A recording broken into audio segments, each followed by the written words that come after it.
My name is Sabina Ramazanova. I'm a first-year student in Instructional System Technology program at Indiana University, Bloomington.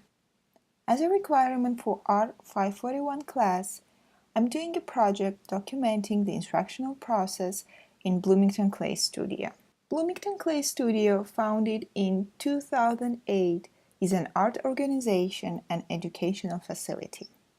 The studio has classes serving all levels of experience.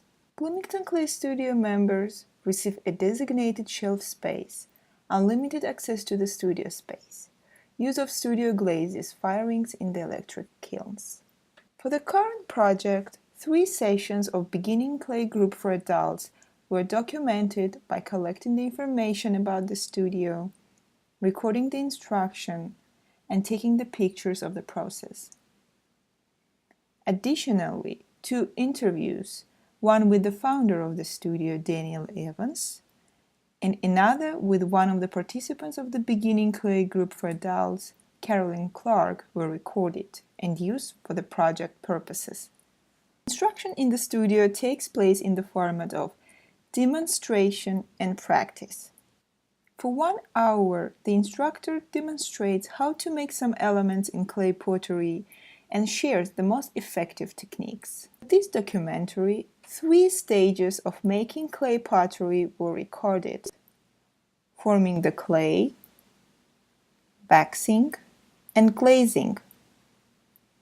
The next 1 hour and a half is assigned for students practicing the instructor's techniques. During the instructor provides the techniques of making clay pottery by demonstrating the process, while the learners watch him during this process. The instructor uses humor and plain language and avoids any technical terms typical for clay pottery art. The physical environment in the studio is clean and neat. Learners can find the equipment they need easily, following the labels for each equipment available in the studio. The importance of the clean and cozy physical environment were mentioned by the instructor as well as the learner interviewed. It was loud music all the time, and people weren't cleaning up after themselves. That's not good for making. It's like good community. Yeah. The layout of the entire studio, so you know where to find things. The learning environment is very positive, friendly, and supportive in the studio. The instructor supports his instruction by vivid examples from the studio equipment, by contrasting a bad and a good example. So they put glaze on this, all right? So they glaze. It looks like they wax resist potentially or taped or something. We'll talk a little bit more about that. And in order for this thing not to slump, it looks like they tried to put like some little feet out here on the edges, which is admirable. They're just little bitty feet. They didn't give enough room. Yeah. You know, you didn't give yourself enough clay body. But if you look at the clay body, no slip on this, and then you look, this is what you were just bringing up. Okay. That line, that orange line, that's all the way around. Yet again, it's another thing that you can exploit when you're glazing. So if I had done wax resist on that piece, that wouldn't have happened. Throughout the instruction, the learners can ask questions, clarification, or additional demonstration.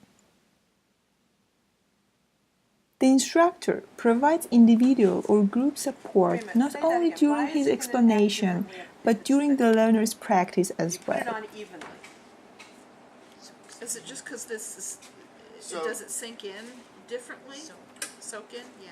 Yeah, so there's capillary action that's going on, meaning this is porous, okay? It's going to just sink down like, to the bottom. right, it's just like concrete, you know, so if you have like a thin layer of concrete and you add water, it's gonna suck that water up only to a certain point, and then it can only take so much water in, and then it's done.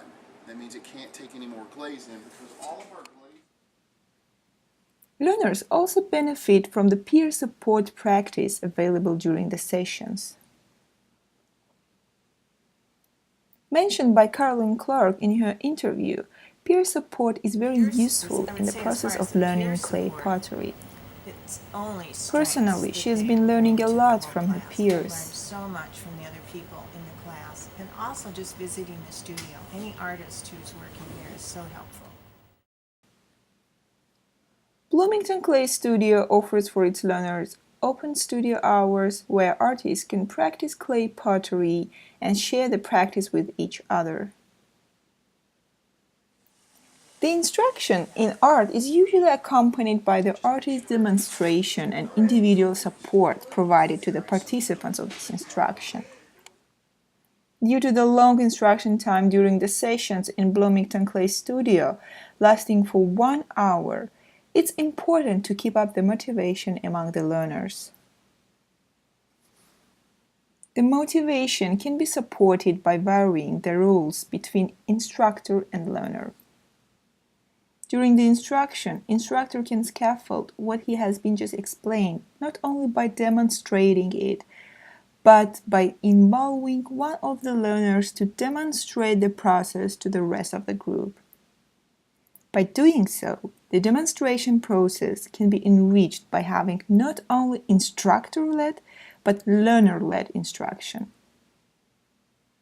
Another way to increase the motivation is to organize learners' exhibitions by the end of their sessions.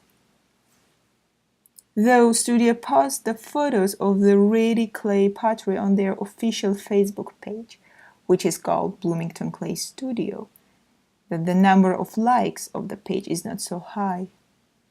So organizing personal or group exhibitions and marketing the Facebook page can attract the attention of the people and increase the motivation of the learners by showing their ready-made pottery examples to public.